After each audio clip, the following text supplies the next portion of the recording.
불독 같은 정신이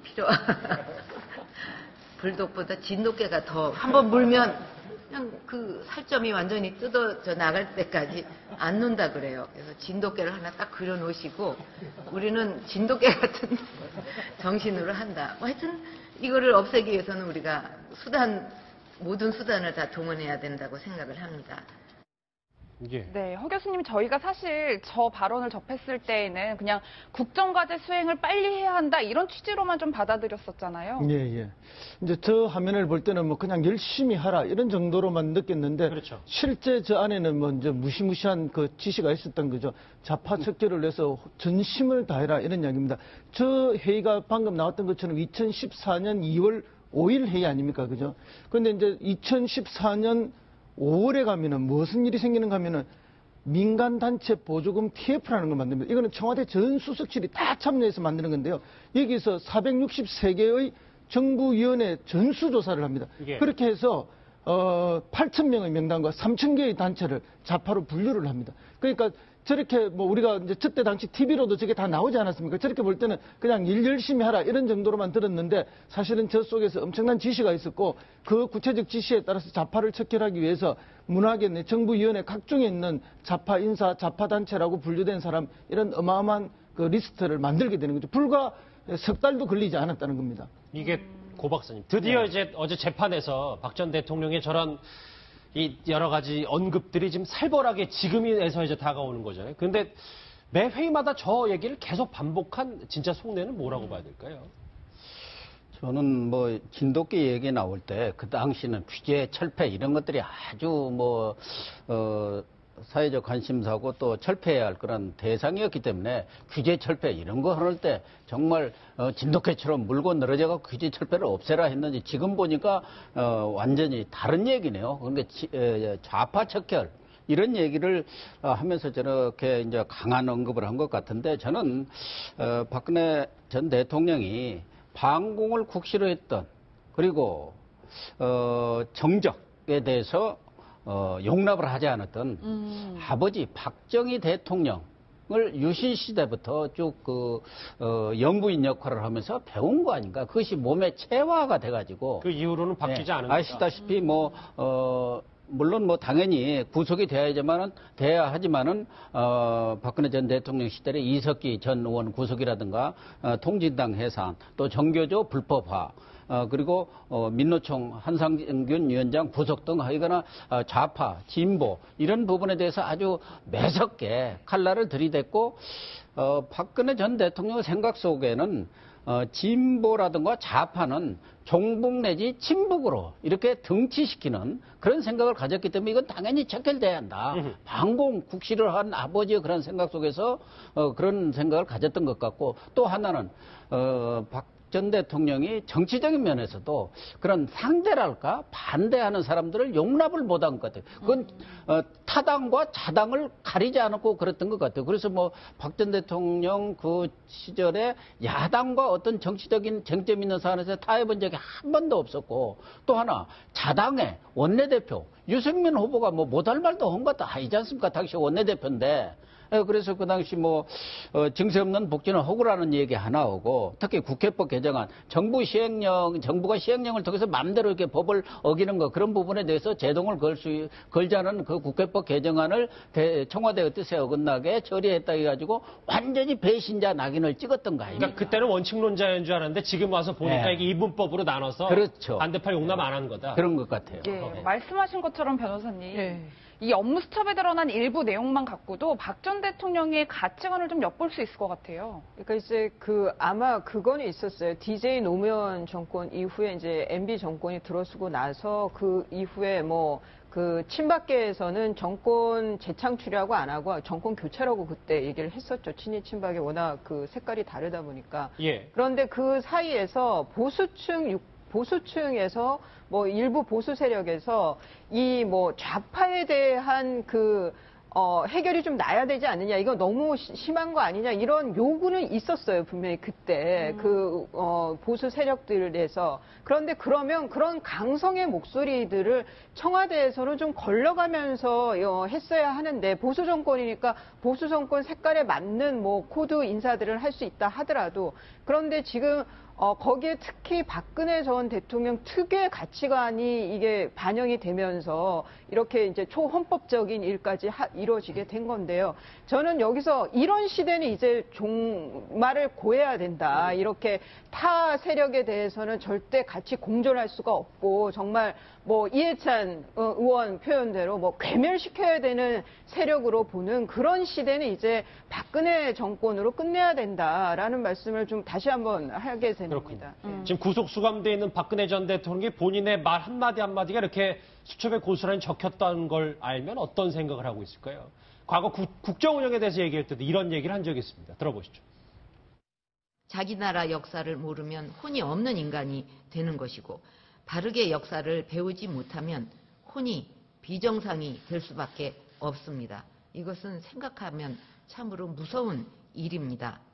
우리 사회의 비정상적인 제도와 관행, 문화를 정상화시키는 일에 역량을 집중을 해야 합니다.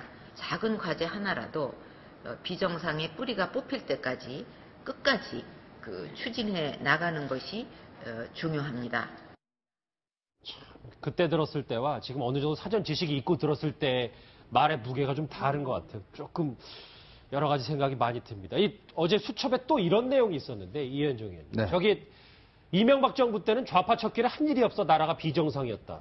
저 말 우리는 어떻게 받아들여야 됩니까? 그러니까 이게 참 모든 것을 저렇게 이제 이분법적으로 나누는 건, 자신들은 정상이고 자신이 반대하는 사람은 비정상이다. 근데 그 비정상을 가만 놔두는 게 아니고 비정상의 정상화를 추진한다고 그러지 않습니까? 즉 그 방법이 뭐냐면 결국은 상대방에 대해서 지원을 끊고 탄압하고 뭐 이런 식의 이제 방법을 쓰는 것이죠. 예. 그러니까 모든 세상이 어떤 면에서 보면 자기 중심으로 이제 굴러간다라는 그런 사고예요. 뭐 비단 뭐 박근혜 전 대통령뿐만 아니라 이제 그런 사고를 하신 분들이 꽤 있죠. 저는 그렇다 보면 이 이명박 정권 같은 경우는 이제 그 어떤 실용 정부라는 어떤 그런 피치를 걸었는데, 특히 이제 박근혜 정부에 들어와서 아까도 이야기했지만 이 정권의 어떤 연장으로 보지 않았습니다. 이거 완전 정권의 교체를 봤거든요. 그러면서 특히 이명박 정권의 어떤 창출을 도왔던 사람들, 이런 사람에 대해서 굉장히 적대적으로 대하고 나중에 어떤 굉장히 좀 탄압도 하는 것이 드러났고, 그 이후에 어떤 여러 가지 사정 수사를 통해서 탄압했던 정황들이 나온 걸 보면 박 전 대통령 같은 경우는 이 정치적인 어떤 반대자, 이런 사람들, 특히 제가 알기로 그 박 전 대통령이 가장 핵심 측근이었는데 그 사람이 나중에 이제 경질됐어요. 그 이유가 뭐냐면 예. 한 번은 이제 박 전 대통령한테 좀 야당과 이제 대화를 하셔야 될 때 아닙니까라는 그런 제의를 했다고 그래요. 그랬더니 박 전 대통령이 내가 왜 정치를 하는지 당신은 모르느냐라고 이야기를 질책을 하면서 결국 이 사람이 이제 경질됐어요. 이제 그런 걸로 보면 박 전 대통령의 사고방식에는, 그러니까 정말 그 상대방, 즉 자기가 반대하는 세력에 대해서는 저는 아마 이명박 정부와 똑같은 본 것 같아요. 야당이나 이명박 정부랑 똑같다, 그 세력이나. 결국 이 사람들은 비정상이고 나는 정상이기 때문에 이 비정상에 대해서는 철저히 어떤 이 타입이 없다, 이런 어떤 사고방식으로 했기 때문에 결국 이러한 어떤 국정농단의 사태라든지 이런 블랙리스트라는 아주 불행한 사태가 벌어진 것이 아닌가, 이렇게 추정을 해봅니다. 예, 실제로 이 발언이 있고 나서 김기춘 전 실장이 좌파 전태에 대해서 조사를 해봐라, 이렇게 지시를 했다는 거예요. 그럼요. 좀 전에도 제가 말씀드렸지만은 대통령께서 저 이야기를 하시자마자 김기춘 실장 지시하에 청와대 내 모든 수석실이 다 참여하는 민간단체 보조금 TF가 만들어졌다는 거예요. 그래서 정부 산하에 있는 모든 위원회 463개나 됩니다. 이게 이제 대통령 직속도 있고 총리실 직속도 있고 각 장관별로 또 위원회들이 다 있거든요. 이 위원회를 전수조사를 해가지고 여기에서 좌파 성향으로 분류되는 8,000명, 단체 3,000개를 걸러내가지고 완전히 배제하는 방식으로 갔다는 거 아닙니까? 이제 그 방식들 중에 하나에 가장 심하게 들어갔던 게 이제 문화관광체육부 소속은 아주 철저하게 그렇게 가면서 블랙리스트로 번지게 되는 그런 게 되죠. 그래서 이제 박근혜 대통령의 이런 태도를 보면은 이제 말로는 또는 입으로는 뭐 완전 국민통합, 100% 국민통합 이렇게 하면서 사실 정부 내 국민통합위원회도 듣고 그 국민통합위원회의 위원장으로 지금 청와대 한강욱 비서실장이 그걸 또 맡아 하기도 했습니다. 그러나 그렇게 포장된 거하고 실제 처리되는 거하고는 완전히 달랐다. 앞에서 여러분이 말씀하셨듯이 매우 이분법적이었고 내 편 아니면 다 적이 되고 그리고 적은 척결해야 될 대상으로 국민들을 아주 갈라치게 하는 그런 전형적인 사고를 보여주지 않았나 이렇게 얘기 줍니다. 물론 저 단면만 보고 뭐 4년이 넘는 박근혜 정권을 다 평가할 수는 없겠지만 일부 문제가 있었다는 게 이제 속속 이 재판, 특히 블랙리스트 재판으로 드러나는 것 같아요. 일단 사례도 있어서요, 고 박사님. 보니까 네. 뭐 정권 초기부터 뭐 천안함 얘기가 좀 잘 알려진 얘기고 저 풍자 연극에 대해서도 직접적인 지시가 있었다. 이런 게 또 어제 다시 그 메모 수첩 내용에서도 밝혀졌어요. 그러니까 뭐 다이빙벨이라든가 뭐 정부에 대해서 좀 비판적인 그런 뭐 영화 뭐 연극 뭐 다양한 그런 문화 활동들에 대해서 전반적으로 스크린을 통해서 지원도 끊고 또 관련자들에 대해서 또 기업에 대해서까지도 압력을 가한 거 아닙니까? 그것이 CJ의 이미경 부회장에 대해서 물러나라. 이렇게 전화까지 해가지고 지금 문제가 됐고 그것이 또 하나의 탄핵 그 사유로 지금 적시가 된 것 아닙니까? 그런 거 보면은 뭐 물론 뭐 김대중 노무현 정권 때 아무래도 그 이전에 오랜 군사 정권 시절에서 좌파 진보적 세력들이 너무 탄압을 받았기 때문에 그 두 정권 하에서 진보 좌파 그 단체라든가 어떤 연극인 문화인들에 대해서 좀 적극적인 지원 정책을 쓴 것은 사실인데 그걸 빌미로 해서 지금 박근혜 정부 사실은 또 MB 정권 때도 상당한 뭐 제약을 둔 건 사실입니다. 그런데 박근혜 정부 들어와서 그런 부분이 너무 지나치게 지나친 정도가 아니라 아예 탄압 정도로 뿌리를 뽑아야 할 척결의 대상으로 지금까지 이렇게 갔다는 게 가장 큰 문제가 되는 거 아닌가 보여집니다. 이 국정농단 재판이 이제부터 본격적으로 시작이 되면서 이렇게 하나 둘씩 과거에 있었던 여러 가지 일들이 드러나고 있는데 근데 본인 재판은 어떻게 맞이할지 모르겠습니다. 좀 이 박근혜 전 대통령 측 변호인단에 좀 심상치 않은 일들이 있는 것 같은데 먼저 과거 얘기부터 먼저 들어보시죠.